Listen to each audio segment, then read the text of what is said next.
ሌላ ምስክር ምን ያስፈልጋል? ጎንደሬዎች ሲዘፍኑ ካንደበታቸው ወልቃይት ጠገዴ ትጠፋለች። አሁንም እደግማለሁ ያልኩትን ወልቃይት ጠገዴና ራያ ተመልሶ በትግሮች እጅ ከወደቀ ወይ በውይይት ወይ በጉልበት ከገባ አማራ በመሃሉ ወንድ የለው ማለት ነው። ጀግናው የአማራ ልጅ ጀግናዎቹ የአማራ ተወላጆች ጀግኖቹ አማሮች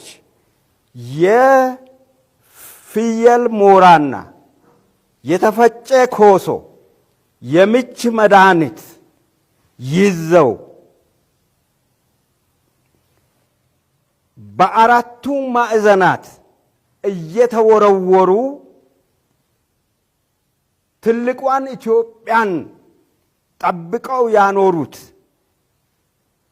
ሮዶልፍ ሌክ ሮዶልፍ ላይ የኢትዮጵያን ሰንደቅ ዓላማ ሰቅለው ከእንግሊዞች ጋር ተከራክረው ምኒልክ ካላዘዘኝ አልነቅልም ሰንደቅ ዓላማዬን ያሉ ዛሬ ወረዳቸውንና ቀበሌያቸውን ማስከበር ካልቻሉ በቃ አማራ ሞቷል ማለት ነው። እና ይሄ በጣም ይሄ አሁን የድንበር ምናምን ኮሚሽን ብሎ አብይ አቋቋመው ፎርጌት ኢት እሱን ቁም ነገር ብሎ አማራ ማሰብ የለበት። መሬቱን በደሙ ወስዷል።